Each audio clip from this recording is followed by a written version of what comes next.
안녕하십니까. 물리 담당 허성규입니다. 오늘 중학생에 대한 물월, 중등 물월에 대해서 설명을 좀 드리도록 할게요.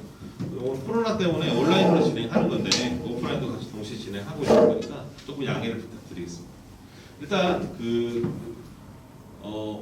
요번에 특히 이슈가 코로나 때문에 경시 일정이 대부분 겹쳐 있어요. 겹쳐 있기 때문에 목적성을 좀 분명히 하고 수업을 할 필요가 있거든요. 그래서 한번 조금 정리를 해드리면 아무래도 중등 물호를 하시는 분들은 대부분은 이제 영재적으로 많이 신경을 쓰시는데 기본적인 차이가 조금 존재해요. 그래서 경시 같은 경우에는 범위 자체가 물리원에서 일반 물리학입니다. 그 다음에 영재는 중등 교육 과정으로 제한되어 있어요. 그럼 차이가 있는 것은 이쪽은 계산하고 공식이 많은 반면에 이쪽은 개념의 서술이 훨씬 더 많거든요. 그렇기 때문에 그런 차이가 있고요. 그 다음에 학습 방법 자체도 조금 달라요. 이때 중등 물원에서 학생들이 해야 될 것은 창의력이 아니라 기본적으로 공식을 적응하고 개념이 뭔지 명확하게 보는 것. 그것이 우선이고요. 그 다음에 학습 방법으로는 영재계는 중등과정 영역으로 축소되는 만큼 본인이 여러 가지 창의력을 발휘해서 많이 서술하는 형태로 준비를 해야 되는 거고요. 그러다 보니까 아무래도 이 녀석을 올림피아드에 집중한 친구들의 특징은 사실상 교과적인 능력으로 문제를 풀어내는 거고요. 영재 쪽에 좀 특화된 학생들은 자기의 감으로 실제로 문제를 풀어내는 성향이 굉장히 강해요.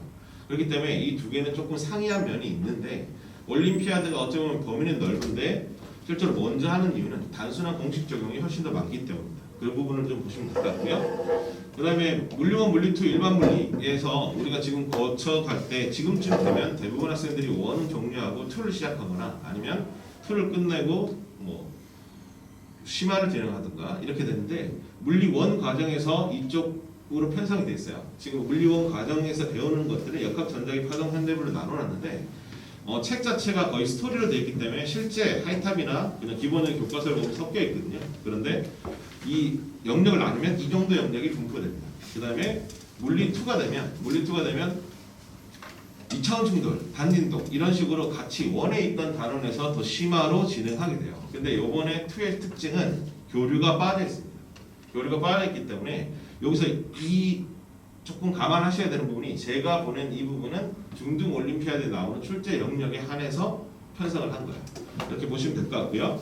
그래서 파동 자체에 이렇게 조금씩 더 추가된다라고 보시면 되고 특별한 이슈는 원래 물리1에 있던 단원이 물리2로 옮겨갔어요. 옮겨갔기 때문에 실질적으로 물리1만 했을 경우에 옛날 같은 경우에는 재능에 따라 그냥 장교 정도는 탈 수 있는 가능성이 존재했는데 이제는 그건 불가능합니다. 그렇기 때문에 2가 가장 기본 교과라고 보시면 되고요. 이 중에 수상 결정짓는 고난도 문항 자체들 보면 일부 이 개념들이 일반 물리 이 개념들이 속해 있는 거예요. 너무 과도한 개념이나 미적분을 사용하는 개념은 전혀 사용되지 않습니다. 그렇기 때문에 요 정도만 체크를 하면 이제 우리가 배워야 될 전체 과정은 이 정도라고 보시면 돼요. 그러면 이제 대표적인 단원이 물리1과 물리2에 실제로 전환될 때 개념인데 물리1을 했을 때는 단원 수는 많고 난이도는 낮습니다. 낮고요. 그 다음에 물리2가 되면 단원 수는 적어지는데 난이도는 높아져요. 이런 차이가 있기 때문에 실질적으로 1을 했을 때 이해를 잘 못하고 있던 친구들이 2를 했을 때 이해를 잘하는 경우도 생겨요. 그 이유는 단원수가 축소되는데 더 자세하기 때문이고 대부분의 내용이 중복되기 때문입니다. 그래서 여기서 문제 자체도 물리1을 공부할 때 학생들이 물리1을 해봤더니 실제로 문제를 못 풀더라. 어쩌면 당연한 거예요. 왜냐면 물리1은 단원만 많고 실제로 문제풀이 비중이 작습니다. 작다 보니까 이때는 단순 공식 적용 정도만 할 수 있으면 충분해요. 선생님들이 말하는 조금 어려운 단원이나 이런 것들은 큰 필요가 없고요. 그 다음에 2 때부터 실질적인 문제가 풀어지게 됩니다. 그 다음에 집중이라고 쓴 이유는 뭐 때문이냐면 물리1 때는 개념 숙지, 그 다음에 물리2 때는 문제풀이. 간단하게 생각하면 그렇게 생각하면 돼요. 하다 보면 어차피 반복되는 형태이기 때문에 1을 하고 그 다음에 2를 하고 했을 때 얻어지는 효과는 화학 1하고 2를 했을 때 화학이 완성되는 거랑 달리 물리1은 한 번 보고 2를 보면 2번 하는 효과가 돼요. 그렇기 때문에 단계를 올려가는 것이 올바른 학습법이라고 할 수 있습니다. 기본적으로. 그래서 그 부분을 좀 말씀드린 거고요. 그래서 올림피아드 과정을 지났을 때 이 정도까지 일반 물리까지 가면 거의 대부분 완성됐다고 보는데 중등 물리에서는 개념 숙지. 근데 솔직히 말하면 이 중등 물리 단원은 보시면 알겠지만 내신 대비인 거죠. 중등 과정이 여기에 큰 도움이 된다고 보시면 안 되고요. 경시는 물리 1부터 시작한다고 보시면 될 것 같습니다. 용어 이해가 되면 물리 2에서 전체 영재학교 기본 교과 전체 개념이 되는 거고요. 그다음에 올림피아드까지 우선적으로 가도록 한다라고 했을 때는 이제 일반 물리를 가면 수식 적용까지 가능하게 되는 상태가 돼요. 그래서 이 전체가 올림피아드 과정에서 각각 영역에서 왜 이걸 보여드렸냐면 각 영역에서 포커스를 잡아야 될 부분들이 각각 달라요. 다르기 때문에 여기서는 이만큼만 원해야지 물리 원을 했는데 수식 적용도 되고 경시 완성도 되고 심화 개념도 이해하면서 교과 완성까지 했으면 하는 학부모들이 많지만 실제로 그것은 불가능합니다. 그래서 각 단원에서 뭐를 초점으로 갈 거냐 라는 점수가 아니라 실질적으로 학생들이 습득도를 요구한다라고 하면 이거를 충실히 지켜서 진행하시면 학생들도 부담이 없고요. 그리고 저희들도 가르칠 때 훨씬 충실하게 할 수 있겠죠. 그래서 이런 부분을 전반적으로 좀 말씀드리고 지금 굉장히 파이널 때문에 파이널도 있고 검시대가 겹치기 때문에 헷갈리는 부분에서 명확하게 개념을 잡고 준비하시길 바랍니다. 그러면 일단 뭐 간단하게 이거 대분석은 워낙에 자주 있는 거라 간단하게만 정리를 할게요. 2016년부터 2019년까지 수상 비율이고요. 수상 비율을 보면 조금 이례적이에요. 2019년도가 이례적이고 비슷했어요. 보시면 24%, 24%죠. 그래서 비슷한데 2019년부터는 31.47%입니다. 굉장히 많아요. 굉장히 많기 때문에 조금 많은 변화가 있었고 최우수상의 수 이런 것들 나머지는 큰 변화가 없는데 최우수상 수가 굉장히 많아요. 그래서 요번에 이런 성장이 있다. 근데 이 수상의 비율은 아까 뒤에 말씀드리겠지만 몇 %가 입상했냐는 큰 의미가 없고요. 큰 의미가 없고 그냥 기본적으로 이런 분포를 갖고 있구나 라는 것만 보시면 될 것 같고 몇 %가 합격을 하는구나. 그럼 30%가 합격을 하고 수상을 한다는 거는 올림피아드를 쳤는데 장려 정도를 받으면 어느 정도 물리는 같이 공부하는 친구들 중에서 30%를 차지한다 라는 자격이라고 생각하면 되고 이거 수상의 산수가 그렇게 중요한 것은 아닙니다. 그러면 여기 문항수로 보면 문항수는 거의 변함이 없죠. 압도적으로 물리의 역학의 비중이 높습니다. 그 다음에 전자기학의 비중은 좀 낮아지고 있고요. 그 다음에 파동강학은 조금씩 증가하고 그러니까 얘가 줄면 얘가 증가하고 얘가 늘면 얘가 줄고 이런 식으로 바뀌는 거고요. 현대물리 파트는 꾸준히 출제를 되고 있습니다. 타이점은 핵물리 파트는 거의 출제되지 않는 성향을 좀 갖고 있어요. 그래서 옛날에는 핵물리 파트가 사실은 나오지도 않는데 시간을 많이 써야 되는 어차피 화학과 관련된 파트인데 그 부분은 줄이고 영역을 줄이고 있는 경향이 있어요. 옛날에는 요 옆에 있는 출제 영역 이 표시란이 꽉 차 있었거든요. 근데 이제 한 3년간을 보면 굉장히 많이 줄어 있습니다. 줄어 있고 그래서 보통 중학생이 건들 수 있는 단원만을 선별해서 가르치고 있다라고 보시면 될 것 같고요. 당연히 저희 커리큘럼도 여기 맞추겠죠. 분석이 정확해야 되니까. 그래서 이제 파이널을 준비하는 입장에서는 이 부분도 옛날에는 참고 사항이었지만 이제는 알아두실 필요가 있습니다. 그 다음에 이제 요약을 해보면 이건 작년이죠. 이제 작년에 바로 그 차이점인데 바로 전해와 난이도 차이가 대폭 하락했던 게 특징이에요. 그래서 항상 저희는 모든 해당 연도의 분석을 다 하지만 학부모님들은 항상 해당 연도만 보잖아요. 그러다 보니까 난이도가 되게 어려웠다 한데 대폭 하락했어요. 그러니까 이번에 문호는 쉬워질 거다. 이런 판단은 안 됩니다. 왜냐면 난이도가 중구난방하기 때문에 그건 안 되고요. 그래서 역학의 비중 거의 대동소이하죠. 근데 현대물리 비중이 줄어간다. 현실적인 문제를 내고 있기 때문이고요. 출제 범위가 물리원에서 일반 물리라고 볼 수 있었지만 작년 같은 기준으로는 물리원부터 물리2까지라고 볼 수 있어요. 그럼 애들이 생소한 단원이 되게 없었다라고 보면 되고 다양한 영역, 임용까지도 건드리는 영역이 있었는데 실제로 지금은 그냥 물리2예요. 어쩌면 기본이 물리2를 강화했다라고 보시면 되고 올바른 방향성이라고 생각합니다. 사실은 특수한 애들만 탈 수 있는 상을 탈 수 있는 그런 대회가 큰 의미는 없겠죠. 그래서 아마도 줄인 걸로 보이고요. 수상 커트라인 보시면 굉장히 확연해요. 작년 컷이 10점대였는데 16점대다. 30점 만점에 16점 되면 거의 절반은 다 풀었다는 소리거든요. 작년을 타는 애들이. 그러면 사실은 16점부터 20점까지가 작년으로 분포됩니다. 그러면 거의 박빙이에요. 올해 은상이나 금상이나 동상을 탔다. 점수 차이는 거의 없다고 보시면 됩니다. 그래서 이런 구조를 갖고 있기 때문에 이걸 아무래도 좀 이해를 못 하시는 부분도 계셔서 조금 더 추가를 했어요. 원래는 문제는 별로 의미가 없다고 생각하지만 2017년도 기출을 보면 수능형, 경시형, 지문형 굉장히 그냥 일반적인 형태입니다. 이게 올림피아드의 기본이고요. 근데 이거 특징을 보면 경시의 기본이에요. 공부를 했다면 웬만큼은 상을 탔습니다. 근데 이건 뭐냐면 고난도 문항이 수상 결정지였어요. 그래서 기본적인 문항은 다 풀었고 그 중에 어려운 문제를 누가 풀었냐가 2017년도에 수상 결정이거든요. 근데 보시면 2018로 가보면 연력학 경시형 교류 유턴닝 딱 보면 알겠지만 단원수가 증가했어요. 이렇게. 다양한 영역을 출제하니까 애들 입장에서는 체감 난이도가 상당히 증가했다라고 판단한 거고요.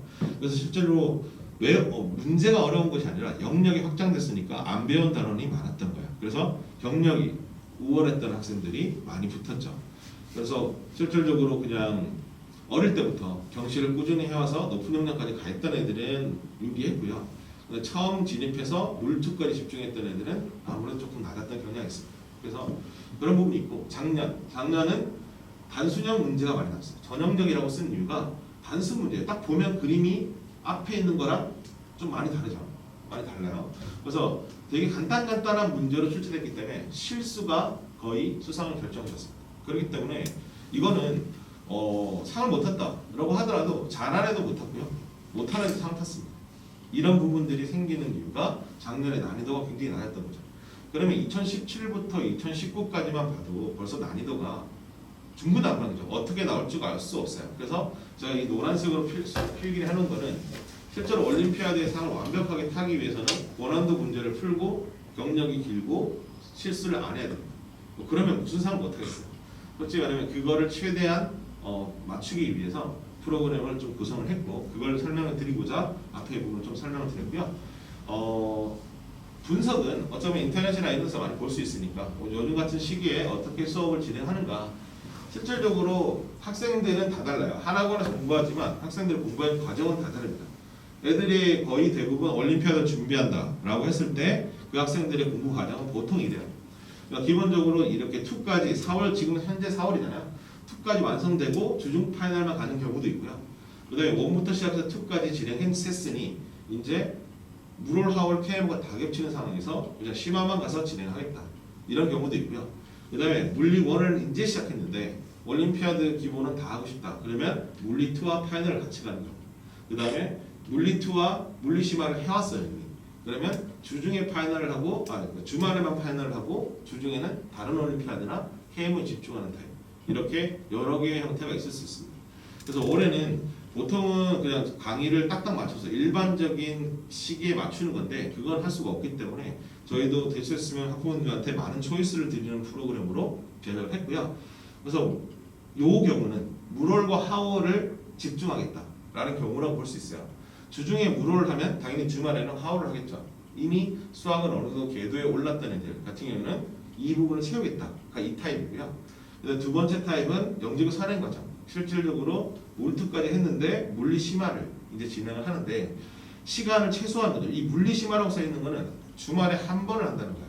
한 번을 해서 감만 그대로 유지한 상태에서 화월도 같이 가고 KM도 같이 가겠죠. 근데 이거는 선행을 유지하는 것. 그다음에 이쪽이 물리 집중. 이제 물리가 늦었잖아요. 화학은 했고 KM도 했어요. 그런데 물리만 안 됐다. 그러면 이때 집중해서 두 개를 병행하는 형태로 진행하는 게 맞습니다. 그래서 다 다르기 때문에 다 맞출 수는 없지만 최대한 맞추려고 노력을 했고요. 그 다음에 이런 계열, 실제로 오래 공부하는 친구들이냐 이러면 보통 KMO랑 물리를 같이 한 친구들이에요. 그럼 이 학생들이 이걸 다 가져가겠다. 그러면 모든 시간을 투자할 수 없으니 주말에만 하루 투자를 하는 거죠. 그래서 이 학생들은 주말에 물리도 하고 화학도 하고 그 다음에 주중에는 KM 올인 이런 형태의 학생들이 있을 수 있습니다. 그래서 본인 목적이 어떤 거를 선택하냐에 따라서 강의를 선택할 수 있게끔 했고요. 그러다 보면 사실은 모든 강의를 다 다르게 갈 수 있으면 좋겠지만 그렇지 못하기 때문에 최대한 보편적으로 구성을 했습니다. 자, 그 다음에 제 수업으로 조금 설명을 드리면 아무래도 각각 선생님이 여러분이 계시기 때문에 어떻게 진행하는지 각각 설명을 드리면 영역을 구분했습니다. 그래서 실제로 교재가 하이탑은 아니에요. 하이탑은 아니고 따로 교재를 사용하고 있고요. 그 다음에 개념적인 문제랑 기출적인 문제가 항상 교재에 같이 있습니다. 있고 그 다음에 과제랑 테스트는 기본 과제, 매주 과제, 테스트 해서 바로 그날 수업한 걸 바로 시험을 봐요. 그 다음에 피드백을 진행한다 라고 보시면 될 것 같고 오늘은 이거는 중심이 아니니까 조금 빨리 좀 넘어가도록 하겠습니다. 교재는 넘어가도록 하고요. 어차피 나중에 보면 되니까. 그래서 관리 같은 경우에 아까 말씀드린 것처럼 단원평가는 그날 수업 성취도를 평가하고요. 그 다음에 문자를 보내고 그 다음에 성취도 평가인데 이건 한 달에 한 번 진행하는 거예요. 근데 파이널은 해당되는 것이 아니고 주말에 있는 반들만 해당되는 겁니다. 왜냐면 주말반은 좀 일찍 시작하고요. 파이널 반은 6월에 시작하기 때문에 조금 다른 면이 있고 이거를 성적표를 이렇게 예시적으로 이렇게 작성을 해서 줘요. 그래서 각 개인 학생들마다 실제로 어떤 성향을 갖고 어떤 부분이 약한지를 평가서로 전부 다 주게 됩니다. 공지나 그 다음에 문항 다른 애들이 쉽게 풀었는데 나는 못 풀었구나 이런 부분들을 체크할 수 있게 하고요. 그 다음에 파이널 때 시험은 모의고사 형태로 진행되기 때문에 물리올림피아드 형태의 성표가 따로 나가는 그런 형태로 진행됩니다. 제일 중요한 거는 이제 여기 2반이 개강되면서 이제 개강반 자체를 보면 4월 개강반은 물리2, 물리심화, 그다음에 중학생 문제 집중반이에요. 그럼 이걸 보시면 뭐냐면 이게 주말 파이널입니다. 주말 파이널이고요. 물리2반은 현재 물리원을 했던 애들이 진행하는 거예요. 이 상태에서 뒤에 설명드릴 주중 파이널을 하게 되는 거고요. 그 다음에 물리15반 같은 경우에는 물리2를 이미 했으나 완벽하지 않아요. 그럼 그 학생들한테 난이도를 조금 더 붙여서 개강하는 반이라고 볼 수 있고 그게 1월입니다. 이게 1월이고 그 다음에 중학생 물리대 실전 문제 집중반은 뭐냐면 이미 2까지 어느 정도 완성은 됐어요. 그런데 이제는 요번에 경시대 치니까 기본적인 문제풀이만 조금 더 해서 감을 살리고 싶다. 그럴 경우에 듣게 되는 게 실전반, 토요일반이 되는 겁니다. 그래서 만약에 주말에만 준비하고 싶다라고 하면 물투와 얘를 같이 듣게 되겠죠. 그 다음에 실질적으로 뭐 나는 다른 걸 많이 하는데 물리를 놓고 싶지 않다. 그러면 물리 실전반만 진행하게 됩니다. 그 다음에 나는 선행의 목적만 갖고 있고 실질적으로 2는 한번 했는데 또 2를 할 수는 없다. 근데 사실 본래 목적은 화울이다 라는 경우에는 여기를 따로 수강하면 됩니다. 그래서 주말 프로그램은 이렇게 개강이 되고요. 이거는 4월부터 진행이 돼요. 왜냐면 한 주에 한 번밖에 되지 않기 때문에 이걸 6월까지 기다렸다가 할 수는 없어요. 그래서 4월부터 시작해서 8월 시험 치기 전까지 주말만으로 진행하는 반이다라고 보시면 돼요. 근데 일반적으로는 이제 정 개요를 좀 보여드렸는데 주말반은 4월 25일부터 개강해서 8월 7일까지 하는 거고요. 주중반은 6월 16일부터 시작해서 8월 7일까지 하는 겁니다. 그래서 선택을 화수에 한 번, 그 다음에 목금에 한 번이에요. 그래서 학생들이 어쩔 수 없이 월수금 화목일의 체제를 갖고 있을 수밖에 없기 때문에 여기서 이 동일 수업이에요. 화수가 동일 수업이라 이 중에 하나를 선택하고 목금을 해서 하나를 선택해서 주 2회 수업으로 진행이 됩니다. 그래서 기말고사까지 휴강은 2주로 잡았고요. 그 상태에서 커리큘럼이 작성되어 있습니다. 그래서 선택을 볼 때 주말반이냐 아니면 주중반이냐 아니면 주말 한 타임과 주중 파이널이냐. 그래서 올림피아드를 솔직히 수상까지 목표를 한다면 주말 한 번, 그다음 주중 2번이 되겠죠. 주 3일이 되고 나는 그렇게 할 수 없다면 주말반을 하거나 아니면 주중반을 하거나. 그래서 이 두 반들은 교재가 겹치지 않습니다. 서로 다른 거야. 서로 다르게 진행한다라고 보시면 될 것 같고요.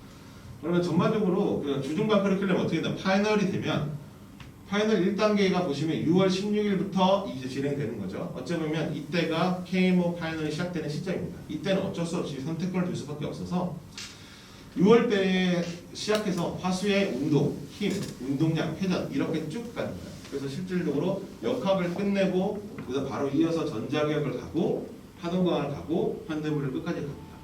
그래서 만약에 중간에 어떤 포커스를 잘 채워서 수학을 하다가 나중에 6월 16일부터는 처음 1강부터 끝강까지를 한번 쭉 이어가는 거예요. 그래서 5시 반부터 10시까지 하게 되고 그 뒤에는 클리닉이 붙어서 진행을 하게 됩니다.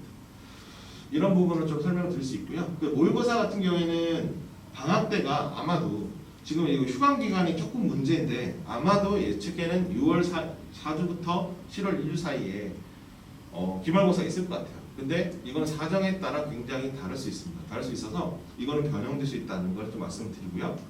그 다음에 모의고사 같은 경우에도 방학도 사실은 학생들이 2주밖에 안 될 가능성이 훨씬 큽니다.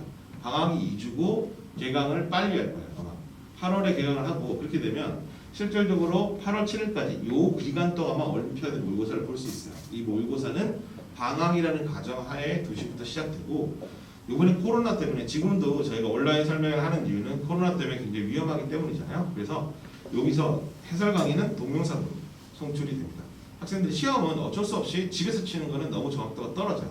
실전 감독도 하니까 저희가 최대한 떨어뜨려서 시험을 보게 하고요. 그 다음에 최대한 시간 노출을 줄여야 되니까 동영상 강의는 개별 발송하고 진행을 하도록 하겠습니다. 그러면 기본적으로 시기를 잘 선택하면 대부분 2개 이상은 가져갈 수 있어요. 그래서 어떤 커리큘럼이 본인이 자녀분이 어떤 커리큘럼을 갖고 가느냐 따라서 선택할 것이 굉장히 다릅니다.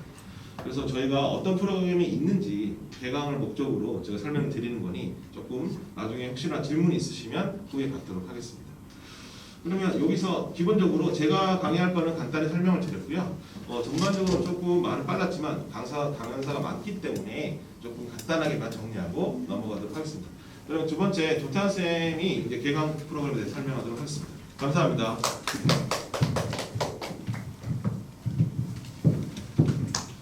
안녕하세요. 물리강사 조태환입니다. 원래는 지금 제가 이번에 개강하게 되는 바는 지금 현재 원래 하나 진행하고 있는 게 오른쪽에 있는 반을 개강을 했어요. 3월에 물리원 시작반인데 원래대로는 이때 개강 한번 하고 끝냈어야 되는데 아무래도 코로나 때문에 못 왔던 학생들이 많습니다. 그렇기 때문에 이번에 4월 말로 해서 2차 개강을 실시하게 됐습니다. 지금 대상자는 보통 초6하고 중1 정도긴 한데 사실은 중2에서 영재반을 들어오려는 이제 늦게나마 시작하는 친구들도 같이 있긴 해요. 근데 지금 시기를 놓치면 그 친구들은 아마 영재반에 나중에 진입했을 때 매우 힘들어질 확률이 높습니다. 그래서 그렇게 되고 있고요. 요 파이널 쪽은 나중에 말씀을 또 드리게 될 것 같습니다. 그래서 기본적으로 아이들이 보시는 시나리오는 다 알고 계시긴 하겠지만은 물리라는 과목 자체가 사실은 매우 어려워요. 매우 어렵고 지금 물리원을 들어온 아이들은 대부분 중학교 과정에 물리를 했다라는 상황, 혹은 뭐 중간에 뭐 애들이 다른 걸 또 시작하기 위해서 준비를 또 한번 했습니다. 이런 애들이 있긴 한데 사실은 물리는 내용을 많이 듣는다고 해서 그렇게 잘하진 않아요. 내용을 많이 알고 소위 말하는 뭐 구몬이나 아니면 뭐 빨간 펜처럼 수학 문제 풀듯이 숫자 놓고 계산하고 더하기 빼기를 우리가 할 이유는 없습니다. 그냥 내용을 듣고 문제를 풀었는데 틀렸다 인정하고 따라서 어떻게 풀어야 되는 걸 알아야겠구나, 이걸 반복해야 돼요. 그래서 이거는 중학교 학생들뿐만 아니라 처음 시작하는 학생들은 다 똑같습니다. 현재 고2의 학생들이 물리 1을 처음 시작해도 무조건 처음 힘들어요. 무조건 D로 시작해요. 와, 이런 게 물리야? 근데 사실은 두 번째 들으면은 할만한데? 이렇게 바뀌어요. 그러다가 할만한데라고 생각했을 때 선생님들은 어려운 문제를 던져줍니다. 사실 어렵지? 이렇게. 할만하다고 생각했는데 이건 왜 어렵지? 다시 문제를 풀고 알겠네? 이 과정을 반복해야 돼요. 그렇지 않으면 레벨이 올라가지 않습니다. 그래서 뭐 중간 과정에서 막 계속 내용 설명 여러 번 듣고 기본을 하면 좋지 않습니까? 라는 얘기를 하지만 사실은 애들이 한두 번만 들었으면 공식을 모르거나 그런 경우가 없어요. 말을 해주면 그 공식은 알아요. 사용을 못할 뿐입니다. 그래서 지금 제가 이번에 하는 과정은 처음 과정이긴 한데 내용 자체는 되게 빽빽하게 많이 들어가 있어요. 아까 앞에서 소선 선생님 말씀하신 것처럼 물리원 처음에서는 고난도의 문제를 막 여러 번 푸는 것보다는 전반적으로 넓은 부분을 갖다가 다 들어봐야 돼요. 들어보고 기본 문제를 풀어보고 그 기본 문제를 풀면서 이런 게 있구나, 이런 용어가 있구나, 이걸 인지하는 과정입니다. 그 과정만 갖고서 나중에 나는 물리를 했어 라고 하면 사실 안 되긴 하는데 최소한 용어 자체는 알 수 있다. 그 다음에 거기서 기본 문제를 풀고 기본 문제를 응용하는 과정을 하는 게 연계 과정에서 물리 2로 들어가게 돼요. 그래서 제가 진행하는 반들도 지금 현재 물리원 하고 있고 끝나면 곧장 2로 진행할 거예요. 근데 사실 올해 저랑 같이 시작한 친구들은 올해 물리 올림피아드에서 어떤 수상을 욕심내긴 사실 어렵습니다. 이제 시작해서 몇 달 만에 뭐 수상을 했다 그 정도는 천재가 아니고 쉽지 않아요. 아니면 무슨 하늘에서 신기를 내려왔지 않은 이상은 그렇게 좀 맡기는 힘들 거라고 생각은 해요. 하지만 그래도 욕심내서 장려라도 라는 생각 아예 아마 아이들이 시험을 보게 될 것 같고요. 그래서 지금 현재 원과정 자체는 기본적인 거는 내용은 다 똑같습니다. 그 다음에 나중에 아이들은 여기에서 무조건 다 지칠 거예요. 처음 차는 친구들은 원래 역학에서 지칩니다. 역학에서 지치고 근데 물리가 과정상에서 역학의 비중이 너무 높아서 지쳐도 해야 돼요. 이걸 먼저 시작해서 그 무서움을 좀 깨줘야 되는 과정을 갖고 있다라고 생각하시면 될 것 같고요. 실제 테스트 보면은 당일날 가르치는 걸로 애들 열문항 테스트를 보는데 보통 평균은 30점 나옵니다. 그러면은 이게 아이들이 못해서냐 그것도 아니고 선생님들이 못 가르쳐서냐 그것도 아니에요. 물론 쉽게 해서 그냥 공식 넣어서 점수 나와라 라고 될 수 있어요. 근데 그런 순간 사기가 됩니다. 이거는 그냥 말 그대로 숫자 집어넣고 곱하기 할 줄 알아? 더하기 할 줄 알아? 이 정도의 질문이라서 물리가 아니에요. 물리는 가장 큰 장점은 다른 과목 비교했을 때 사고를 많이 할 수 있게 있습니다. 그러니까 수학처럼 공식을 주고 집어넣어라가 아니라 어떻게 하면 이걸 풀 수 있지를 계속 생각할 수 있는 과목이에요. 그래서 나중에 사고력 신장에 대해서는 되게 중요한 과목입니다. 그걸 갖다 연습할 수 있는 과정이다라고 보시면 될 것 같고 이번에 시작하는 바는 물리1 끝나면 물리2로 연계해서 우리가 알고 있는 일반적 과정을 지나가게 될 거예요. 그 다음에 뒤쪽 거는 사실 이거는 파이널 특강 쪽이라 이건 좀 이따가 여기다 승규 쌤하고 또 말씀드리게 될 것 같습니다. 전 여기까지 하겠습니다.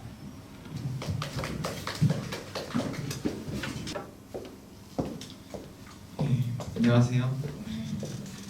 저 다원에서 물리 가르치고 있는 김승규라고 합니다. 물리가 이제 뭐냐라고 하면 저도 한 20년 가르쳤는데 이제 조금 알겠고 애들 가르치는 걸 이제 좀 알겠는데 그런 것 같아요. 이제 오면서 무슨 말씀을 드릴까 먼저 한번 생각을 해봤는데 작년에가 이제 겨울이 오면 집에 어머님들이 창문 같은 데다 이렇게 뾱뾱이를 막 붙이잖아요. 안 하시나요? 추우니까 뾱뾱이를 막 붙이는데 어느 날 제가 퇴근을 하는데 와이프가 뾱뾱이를 막 붙이고 있더라고요. 그걸 보고서는 이게 강사가 직업병이에요. 뾱뾱이를 막 붙이고 있는 와이프 옆에 와갖고 이게 창문이 넓을수록 열이 잘 빠져나가는데 창문이 두꺼우면 열이 잘 안 빠져나가고 푹신푹신하면 열이 잘 안 빠져나가고 이런 얘기를 하니까 도와줄 거 아니고 꺼지라고 이렇게. 근데 그게 되게 상식적인 얘기잖아요. 유리창이 넓으면 열이 많이 빠져나가고 당연한 거예요. 유리창이 두꺼우면 잘 안 빠져나가는 거고 이건 약간 어려운 건데 딱딱한 거보다 폭신폭신한 게 열이 빠져나가기도 어려워요. 그래서 폭신폭신한 걸 붙이는 거죠. 이게 물리거든요. 근데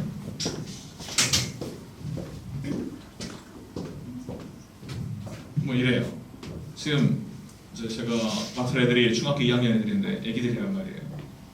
저 애기들하고 강의할 때 이렇게 얘기를 해요. 그러니까 그 열이 전달되려면 열이 잘 전달되려면 열 전달의 조건은 넓어야 되고 얇아야 되고 딱딱해야 돼요. 뭐 실제로 이건 아니지만 좀 쉽게 설명드렸어요. 이러면 열이 잘 전달되는 거거든요. 근데 이제 학생들이 이렇게만 공부하는 건 그냥 슬기로운 생활이잖아요. 그래서 이제 물리학으로 본격적으로 뭔가 계산하게 되면 식을 하나 배워요. 열이 전달된다 라는 건 K L분의 A 곱하기 델타 T다. 이 델타 T는 그것이 제일 중요한 거예요. 온도 차이가 커야 돼요. 바깥 실내랑 온도 차이가 크면 클수록 열이 잘 전달됩니다. 이제 학생들이 영재고 준비를 하거나 지금 하는 모롤 같은 거 한다고 하면 식을 배워가지고 식에다 대입을 하죠. 근데 여기서 굉장한 차이가 발생해요. 이 식이 무슨 영어 단어 스펠링 주라고 외우는 애들은 문제를 만났을 때 자기가 외우고 있는 식이 안 나와요.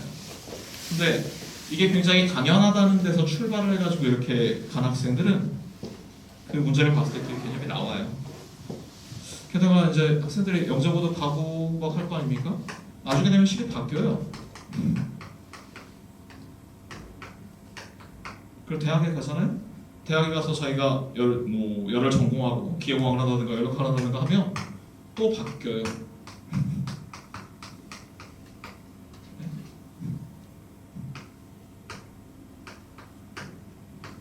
이런 식으로 식이 바뀝니다. 이게 그 물리를 공부하고 깨달은 사람들한테 다 똑같은 얘기거든요. 근데 학생들이 불과 이걸 모르는 상태에서 여기서부터 공부를 시작한 애들은 문제를 만났을 때 이 식을 의미하는지 모르고요. 심지어 나중에 그 대학생들 한심한 경우들이 많아요. 이걸 아는데 이게 이건지를 몰라요. 같은 현상이 평생 발생하는 거예요. 그러면 무슨 일이 벌어지죠? 어머님들도 대학 때 경험을 해보셨겠지만 막 식을 외워가지고 중간고사를 본 다음에 끝나는데 아무것도 기억이 안 나요. 왜 아무것도 기억이 안 나냐? 같은 걸 모르거든요.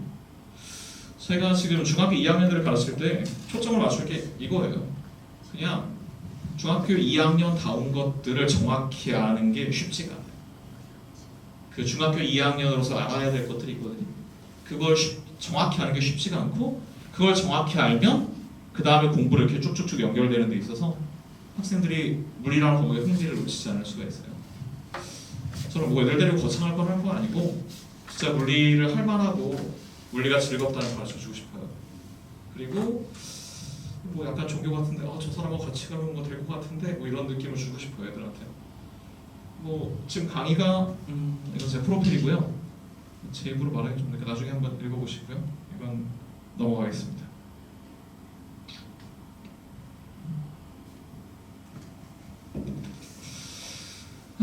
이건 제가 방금 말씀드린 차원인데 지금 우리가 할 게 이 아이고 PPT를 많이 안 해봐서 이 중등 물홀 과정이에요. 중등 물홀 과정은 아까 선생님이 자세히 말씀해 주셨는데 그냥 고등학교 물리 100%. 고등학교 물리의 그 물리 1, 2 과정이라고 생각하시면 돼요. 근데 이게 가장 기초가 됩니다. 지금 이걸 중학교 2학년 때 애들이 제대로 공부를 한다는 건 되게 축복이에요. 만약에 이때 이걸 충분히 잘 공부를 하면 이 모든 것으로 다 연결돼요. 학생들이 바로 그 다음에 눈앞에 닥치는 거 아마 영재학교 준비겠죠? 뭐 2학년 때 바보는 학생도 있겠지만 실질적으로 3학년 때 영재학교 준비를 한다라고 하면 이게 어머님들은 잘 이해가 안 되실지 모르겠는데 중등 물어보다 더 쉬워요. 중등 물어로 고등학교 과정을 전부 다 해야 되거든요. 근데 이때는 고등학교 과정의 40% 정도가 사용되는데 뭔가 좀 더 사고력을 요하는 문제들을 많이 다루게 되죠. 그런 식으로 좀 약간 발전되면서 축소된다고 생각하시면 되고요. 나중에 과학고를 준비한다. 마찬가지예요. 과학고를 준비해도 마찬가지고 영재고랑 그냥 나중에 일반고를 진행해서 다른 뭐 이대나 명문대를 목표로 하겠다라고 해도 뭐랄까요 출신 신분이 달라요. 고등학교 같은 처음 한 애들이랑 중학교 때 이 개념을 배우고 물리의 즐거움을 알고 올라온 애들은 나중에 대학 갈 때 대입 논술 물리 같은 거 보는 거 아시나요? 대입 논술이라든가 뭐 심층 면접 이런 거 할 때 물리를 보면 거기서 애들이 그 신분이 달라요. 저도 그걸 수업 많이 하는데 수업을 해보면 영재고나 과학고를 떨어졌다고 해도 나중에 일반고에 와서 그냥 물리 처음 할 애들이랑 게임이 안 됩니다. 뭐 이건 당연하고 영재학교를 진학한 다음에 이제 일반 물리를 할 텐데 일반 물리를 할 때도 이게 사실 말이 일반 물리지 영재학교를 가서 1학년 때 배우는 거는 거의 고등학교 물리 심화거든요. 그럼 저도 영재학교 1학년 애들 강의를 하면은 숙제로 몰래 주냐면 이 중학생 애들 물을 했던 교재를 숙제로 내줘요. 그 수준이 거의 1학년 내신 수준이랑 거의 비슷해요. 근데 그것도 또 틀려요. 영재고 다니는 애들이. 우리 애들이 하는 게 쉬운 게 아닙니다. 그래서 어쨌든 영재학교 일반 물리랑도 바로 연결되고 뭐 고등물까지 간 학생들은 당연히 거기에 연계가 되죠. 뭐 이런 식으로 지금 학생들이 하는 게 굉장히 쉽고 기본적인 거지만 가장 중요해요. 이때 잘 못한다거나 아니면 이때 물리가 싫어져 버리면 앞으로 학생들이 계속 공부해 나가는 과정에서 고생을 많이 해야 돼요. 그래서 지금 되게 올바른 선택을 잘 하시면 좋을 것 같습니다.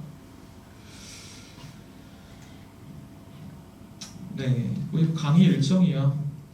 제가 아마 화요일날 강의가 잡혀있을 텐데 이게 제 강의고요.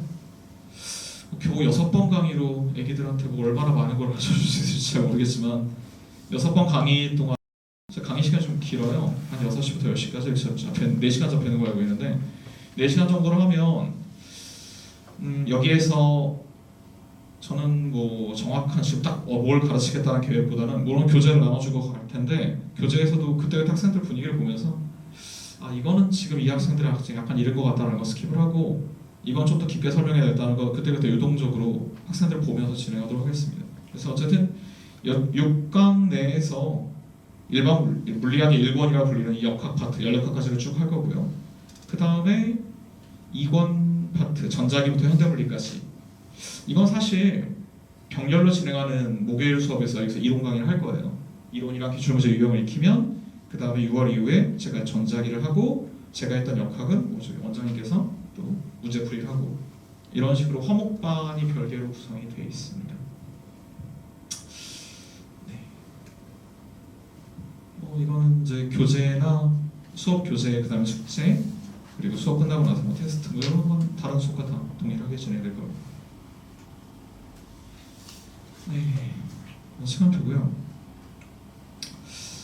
뭐 제가 가르치는 학생들 중에 나이대가 좀 굉장히 다양하고 중2 학생들이 아마 제일 어린 학생들이 될 것 같아요. 제가 가르치는 매년 뭐 마찬가지인데 애들이 징하게 오래 배우는 애들이 있어요. 지금 보면은 한과형 3학년 애들 제가 가르치는 반 애들 보면은 놀랍게도 한 10대 명 되는데 그 중에 한 4-5명이 중학교 2학년 때부터 저한테 5년째 배우는 애들이에요. 맨날 그러면 저한테 주로 욕먹는 애들이 걔네들인데 너네는 5년 동안 내가 너한테 그걸 8번을 풀어줬는데 또 틀리니? 막 이러면서 이렇게 근데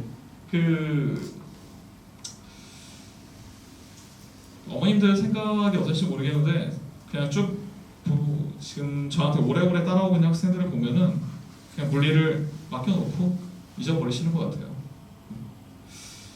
그냥 저 사람한테 맡겼으니까 앞으로 영재고 졸업할 때 책임지세요. 이렇게. 근데 저는 그런 학생들 가르치는 게 되게 즐거워요. 그래서 오래오래 가르치면서 그 학생의 성장해 가는 것도 보고, 중학교 2학년 반은 제가 지금 이 한 반, 1년 한 반밖에 안 해요. 그러니까 웬만하면 그냥 다른 수업 잡혀서 다 취소하시고 이쪽으로 오셔가지고 지금 첫 수업에서 수업을 들으시면 앞으로 학생들이 계속 여기서 끝이 아니라 계속 나아갈 때 되게 큰 도움이 될 것 같습니다. 감사합니다. 이상입니다.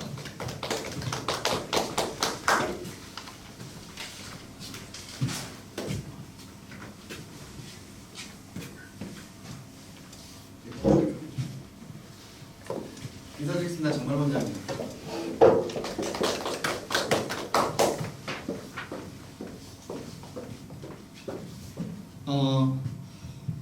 지금 저희 부모님들 중에 이제 오늘 저희들이 이렇게 그 설명회를 갖겠다고 한 게 원래 이제 뭐 저희들이 5월 파이널 그 일정을 잡을 수가 없었어요. 그죠? 코로나 뭐 이런 여러 가지 사건 때문에 일정을 못 잡다가 그 수울이 이제 뒤로 갔잖아요.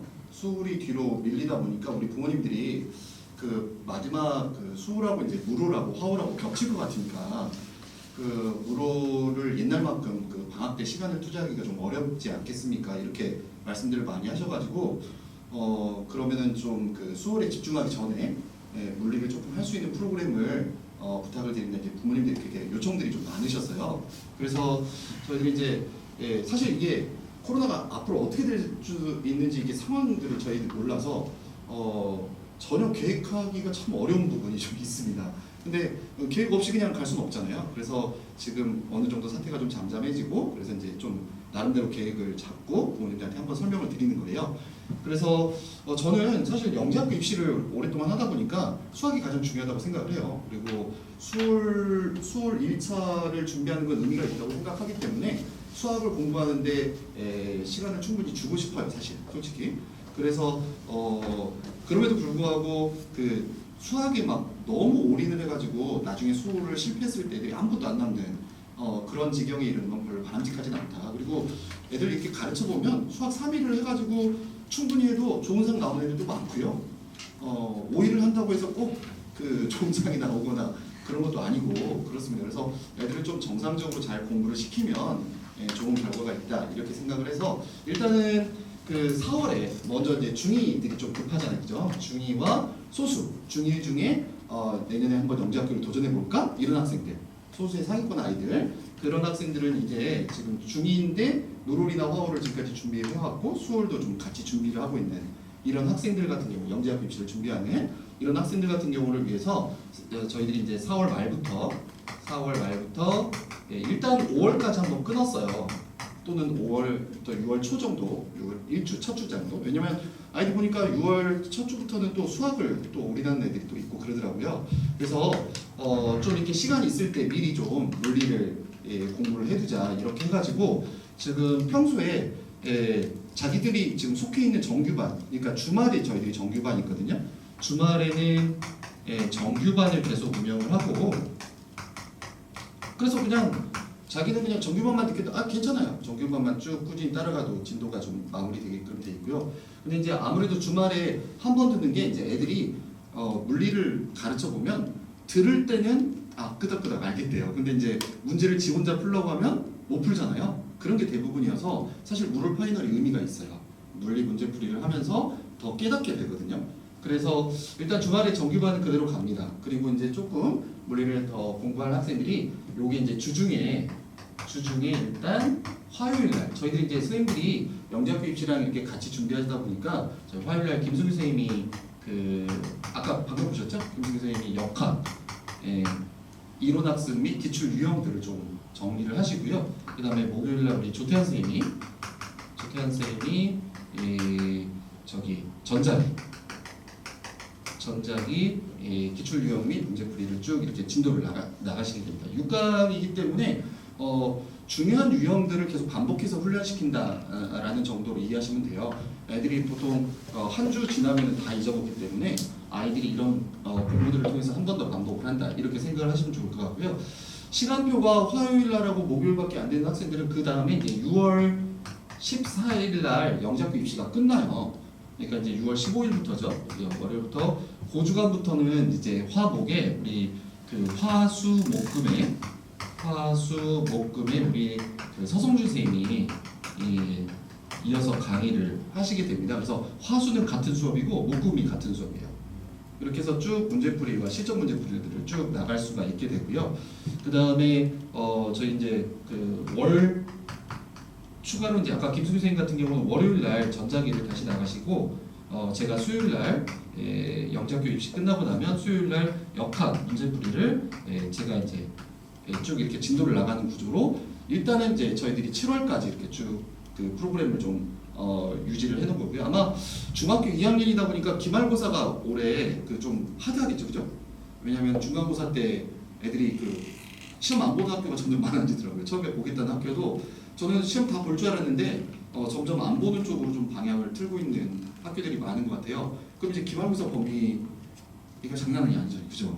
기말고사를 굉장히 부담스러워하지 않을까 싶어서 아마 7월 중에는 수업하기가 좀 어렵잖아요. 7월 말에 대부분 지금 기말고사가 있더라고요. 그래서 일단 6월까지 이렇게 진도가 나가고 나면 7월 말하고 8월 첫 주에 그 8월 달에 보니까 첫 주에 대부분 방학은 하더라고요.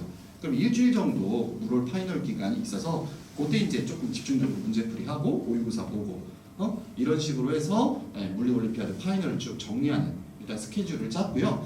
그리고 지금 그 수월 날짜가 이제 결정이 되면 저희들이 거기에 따라서 프로그램들 좀 조절을 할 텐데 일단 화학 같은 경우도 그 물올 전까지는 하루 정도만 추가 수업 이제 기말고사 끝나면 하루 정도만 이렇게 하다가 물을 끝나면 좀 더 집중적으로 화월을 준비할 수 있게끔 프로그램이 짜 있어서 그냥 부모님들이 이제 프로그램에 관심을 갖고 그냥 그 주어진 시간표를 하면 물올, 화월, 수월에 무리가 가지 않는 상태에서 쭉 진행을 할 수 있도록 저희들이 진행을 할 겁니다. 네. 그래서 그렇게 좀 생각을 해주셨으면 좋겠다. 그리고 이제 그 지금 그래서 정규반에서만 그러니까 수학이나 뭐 이런 것들을 더 올인을 학생들 같은 경우는 정규반에서만 쭉 꾸준히 해도 시험은 볼 수 있게끔 저희들이 진도나 이런 부분은 무리 없이 나가긴 하는데요. 아무래도 좀 부족한 문제풀이나 연습이나 이런 것들이 부족한 건 맞습니다. 그래서 그렇게 추가로 수업을 한다. 그리고 이제 초6이나 중1 부모님들이 더러 계시는데요. 그래서 중1 부모님들이 보통 3월달에 저희들이 물리원 시작하고 이렇게 해서 좀 늦게 시작하는 부모님들 이렇게 이제 해서 3월달에 오픈을 했는데 올해는 코로나 때문에 우리 조태현 쌤이 한 번밖에 오픈을 못했어요. 그래서 이제 5월달에 4월 말에서 5월달에 이제 좀 잠잠해지니까 지금 물리원 처음 시작하려고 하시는 부모님들은 우리 조태현 쌤 강의를 주말에 있으니까 주말에 물리원 쭉 시작을 하시면 됩니다. 저희 학원 같은 경우는 저희 선생님 오늘 4분 이렇게 소개를 드렸는데 모두 다 이제 영재학교 입시를 같이 들어가시는 선생님들이 저하고 호흡을 다 같이 맞추고 계시는 분들인데 그러다 보니까 저희 학원의 특징이 뭐냐면 쓸데없는 걸 잘 안 가르쳐요. 그러니까 이제 그리고 아이들의 수준과 눈높이에 맞게 따라 필수적인 부분들을 좀 더 가르치고요. 그 다음에 완급을 잘 조절을 해요. 그러니까 어떤 부분이 중요하고 왜냐면 이제 공통적으로 애들이 어려워하고 중요한 단원들이 있거든요. 그리고 잘 잊어먹고 그건 반복적으로 좀 훈련을 시켜야 되는 부분이 있고 그 다음에 이제 가볍게 지나가도 되는 부분이 있어요. 그래서 이제 예를 들어서 지금 물리원 같은 경우 저희들이 이제 저희 학원의 특징이 물리원하고 물리2하고 그 다음에 이제 일반 물리 물올 준비를 해요. 물올 파이널 준비를 합니다. 부모님들이 많은 부모님들이 이 과정에서 일반 물리가 지금 빠져 있잖아요. 그러면 이제 다른 학원들 같은 경우는 그냥 물리1하고 물리2하고 거기다가 일반 물리하고 물리올림피아드 파이널하고 그렇다고 하는데 실제로 일반 물리를 제대로 가르치려면 1년 이상 걸리고요. 일반 물리 같은 경우는 그 영재고를 합격한 애들조차도 그 1학년 때 이제 많이들 공부하고 그러는데 그거를 굉장히 버거워하고 힘들어해요. 그런 내용을 중학교 아이들한테 그렇게 빠르게 가르친다는 게 사실 큰 의미가 없습니다. 그래서 올림피아드도 옛날에는 이게 더 심했어요. 일반 물리 해야 돼요 이런 질문들이 굉장히 제가 많이 들었는데 최근에는 그런 질문들이 좀 줄었어요. 왜 그런지 아세요? 물리올림피아드 문제가 싹 다 공개가 돼요 지금. 옛날에는 공개를 안 했어요. 물리올림피아드위원회에서. 근데 요즘에는 물리올림피아드 문제가 싹 다 공개가 되는데 정작 물리올림피아드 문제를 쫙 펼쳐놓고 보니까 일반 물리 문제가 많이 나와봐요. 한두 문제.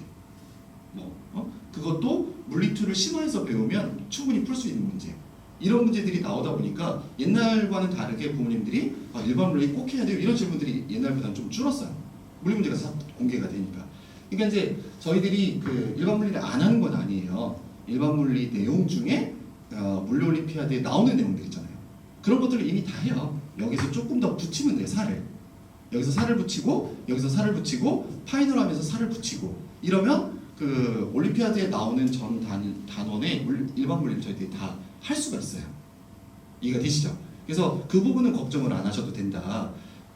그리고 부모님들이 참 이상한 거리를 찾는 거잖아요. 보세요. 물리 1 했어. 이렇게 할 게 없어요. 또 물리 2 했어. 물리 2 했는데 또 할 게 없으니까 일반 물리 했어.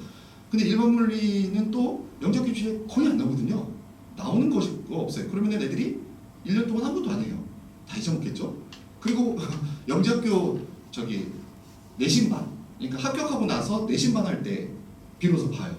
이 1년 동안 애들이 다 잊어먹어요. 배우는 게 그렇게 지금 당장 해야 될 그런 부분은 없습니다. 지금은 물리올림피아드 잘 준비하면 아까 우리 김 선생님 설명하셨죠. 물리올림피아드 잘 준비하면 그게 나중 과정하고 다 연결이 됩니다. 그러니까 지금은 이제 물리올림피아드 파이널 잘 준비하는 거고요. 저희 선생님들이 이렇게 물리 1, 물리 2, 물올 파이널 이렇게 차근차근 준비하는 게 사실 물리 1은 아까 우리 우리 서정 선생님이 말씀을 드렸지만 물리 1은 올림피아드하고는 솔직히 물리 1에서는 거의 물리 1 수준으로는 나오는 문제는 없어요. 사실. 그럼에도 불구하고 물리 1을 저희들이 전반적으로 다루는 거는 이유가 뭐냐면 바로 물리 2 들어가면 제대로 이해할 수 있는 아이들이 별로 없습니다. 그래서 물리 1을 좀 하면서 여기서 아이들이 수학 공부할 시간을 저희가 조금 벌어주고요. 물리 개념들을 익혀서 조금 정성적으로 설명하는 훈련들을 자연상에 좀 관심을 갖게끔 유도를 해서 물리 1 범위를 해요. 그리고 물리 1을 선생님들이 가르칠 때 그 시중에 있는 교과서로 그냥 순서대로 나가는 그런 선생님들은 아니에요. 저희 선생님들이 자체 교재를 가지고 여기 이제 시중에 있는 그 범위 플러스 물리 올림피아드에서 필요한 내용들 또는 영재학교 입시에서 필요한 내용들을 적당히 섞어서 심지어는 좀 빼기도 해요. 일정 부분 지금 당장 가르칠 필요가 없는 내용들도 있거든요. 왜냐면 이런 거죠. 고등학교 올라가서 물리 1을 그러면 물리 올림피아드 실패하고 고등학교 올라가서 물리 1을 하잖아요. 그러면은 이런 문제가 있어요. 예를 들어서 그냥 외우면 풀 수 있는 문제가 있어요. 깊이 이해를 하지 않아도 그 피상적인 수준에서 나오는 문제들이 있기 때문에 그거는 중간고사 하루 전날 봐도 돼요. 그런 문제에서 변별이 생기진 않아요. 실제로 변별은 어디서 생기냐면 기본적인 역학의 일과 에너지랄지 이런 개념들은 이게 중학교 교과과정 안에서 충실하게 하지 않으면 나중에 문제를 살짝만 변형을 해도 애들이 못 알아듣고 다 틀리게 됩니다. 문제를. 그러니까 그런 걸 지금 아이들이 집중적으로 중학교 때부터 차분하게 연습들을 하면서 실력을 키워나간다. 이렇게 생각을 하시면 돼요. 그래서 애들이 이렇게 공부를 하고 나면 나중에 고등학교 올라가서도요. 교내대부터 시작해가지고 내신은 두말할 것도 없고 아이들이 굉장히 좀 잘하게 됩니다. 그래서 물리 1을 하고요. 또 하나는 이렇게 순서대로 나가는 이유는 아이들이 우리 학원만 다니지 않거든요. 외부에서도 학원 여러 군데 다니기도 하고 우리 학원으로 오는 데도 있고 그런데 애들이 막 자체 교재로 나가면서 너무 순서를 뒤죽박죽으로 나가면 애들이 커리를 맞게 들어갈 수가 없어요. 애들이. 그런 경향이 있기 때문에 아이들한테 이렇게 좀 하게 됩니다. 본격적인 물리 올림피아드 준비는 요거라고 생각을 하시면 돼요. 요거라고 여기에다가 플러스 알파다 이렇게 생각을 하시면 되거든요. 그래서 이거를 얼마나 잘 준비하냐에 따라서 물리 올림피아드 상이 나오고 안 나오고가 결정이 되는다. 이렇게 생각을 하시면 됩니다. 그리고 이제 물리 올림피아드 파이널은 주로 문제풀이랑 그다음에 일반 물리의 약간 내용들을 첨가를 해서 아이들이 이해할 수 있게끔 커리가 구성이 돼 있다. 이렇게 생각을 하시면 됩니다. 그래서 물리 올림피아드가 옛날하고 달라지는 부분이 몇 가지가 있습니다. 옛날에는 제가 보면 출제위원들이 작년부터 달라진 것 같아요. 보통 출제위원들이 2, 3년 가거든요. 그래서 올해도 작년하고 아마 비슷한 패턴으로 내지 않을까 싶은데 작년 물리 올림피아드의 문제는 진짜로 중학생 물리대회 이름이 바뀌었잖아요. 옛날에 물리 올림피아드였는데 요즘에는 중학생 물리대회라는 이름으로 바뀌었잖아요. 그래서 중학생 물리대회라는 이름답게 냈어요.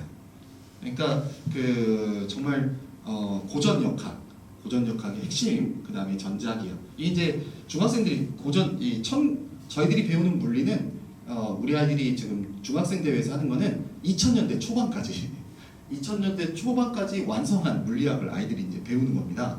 그래서 고전 역학에서 가장 대부분이 시험에 나오고요. 그다음에 이제 전자기, 전자기학 가장 기본이고, 나머지 이렇게 생각을 하시면 돼요. 그래서 30문제가 나오는데 거의 14문제에서 15문제까지 분포가 됩니다. 여기 연력학이 일부 포함이 되는데, 그리고 나머지가 이제 여기서 한 7, 8문제, 그리고 나머지 해서 이제 30문제가 마무리가 되는 거죠. 그래서 역학하고 전자기만 아이들이 제대로 공부를 해도 실제로 상이 나올 수 있는 구조를 가지고 있는데, 문제는 이제 이쪽이 이런 게 있어요. 이거하고 이거는 문제를 풀어도 애들이 틀려요. 그러니까 이제 열심히 해도 좀 어렵게 내면 애들이 못 풀어요. 그러니까 문제에 따라서 이 단어는 애들이 열심히 공부를 했는데 여기가 어렵게 나오고, 여기는 개념은 어려운데 일단 한번 배우면 바로 답을 할 수 있기 때문에 성적을 올리기에 좋은 단원이에요. 그러니까 이제 시험에 따라서 만약에 역학하고 전자기가 어렵게 나와버리잖아요. 그리고 여기도 쉽게 나오잖아. 근데 애들은 역학하고 전자기만 공부를 했어요. 상이 안 나와요.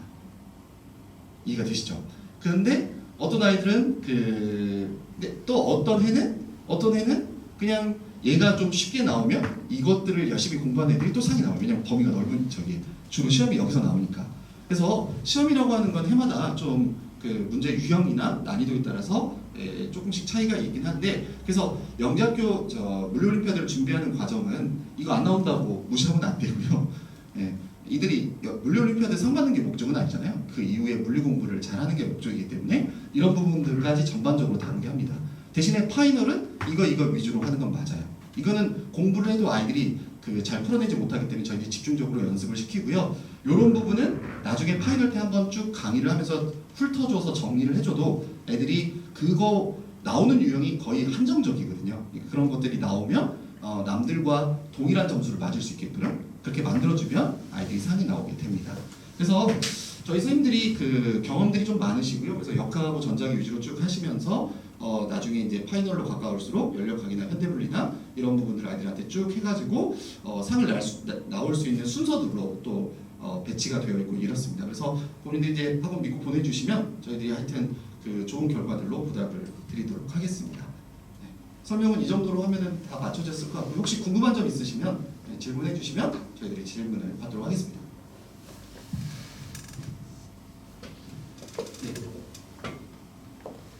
궁금한 점 없으세요? 그러면 개인적인 거는 그러면은 마치고 질문을 받도록 하겠습니다. 감사합니다.